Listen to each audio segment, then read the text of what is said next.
एक घने जंगल में सब कुछ ठीक चल रहा था, सिवाय इसके कि वहाँ कई महीनों से बारिश नहीं हुई थी। पता नहीं बारिश होगी भी या नहीं। इस बार बारिश की कोई संभावना नहीं लग रही है। अरे ऐसा नहीं बोलिए, अगर बारिश नहीं हुई तो हमारा जंगल मर जाएगा। हमारे छोटे छोटे बच्चों का क्या होगा? पापा बारिश कब होगी? हमें पानी पीना है। बारिश होगी बेटा, बहुत जल्द ही बारिश होगी। जंगल के सभी तालाब सूख गए थे और नदियां पतली धाराओं में सिमट गई थी। बारिश न होने के कारण जंगल के सभी जानवर प्यास के कारण तड़प रहे थे। उसी जंगल में हाथियों का एक विशाल झुंड भी था, जिसका मुखिया था गजराज।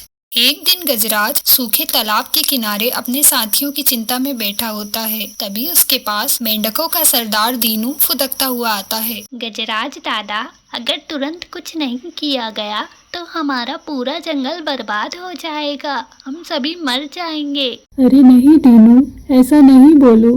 बारिश होगी, हमें कुछ ना कुछ सोचना पड़ेगा। दीनू बहुत शातिर होता है। उसके दिमाग में एक विचार आता है। वो अपना विचार गजराज को बताता है। गजराज दादा, मैंने सुना है कि यदि जंगल में एक हाथी और मेंढक की शादी करवा दी जाए तो बारिश होती है। अरे तुम ये क्या कह रहे हो? ऐसे कैसे एक हाथी और मेंढक की शादी करवाई जा सकती है?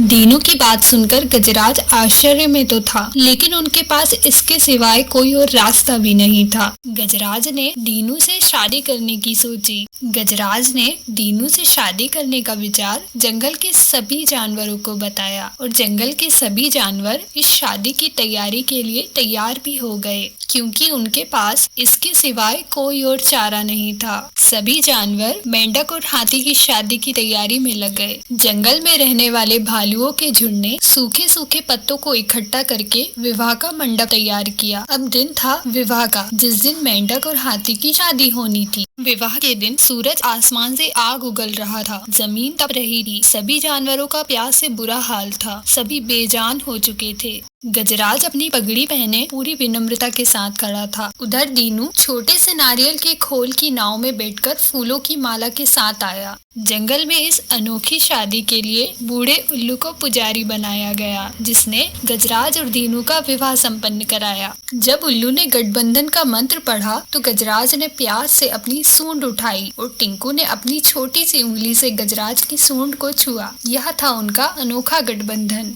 गठबंधन के पूरे होते ही आसमान में काले काले बादल छाने लगे और बारिश होने लगी। सभी जानवर इधर से उधर दौड़ लगाने लगे। जंगल में बारिश होने लगी और सभी पानी में मौज मस्ती करने लगे।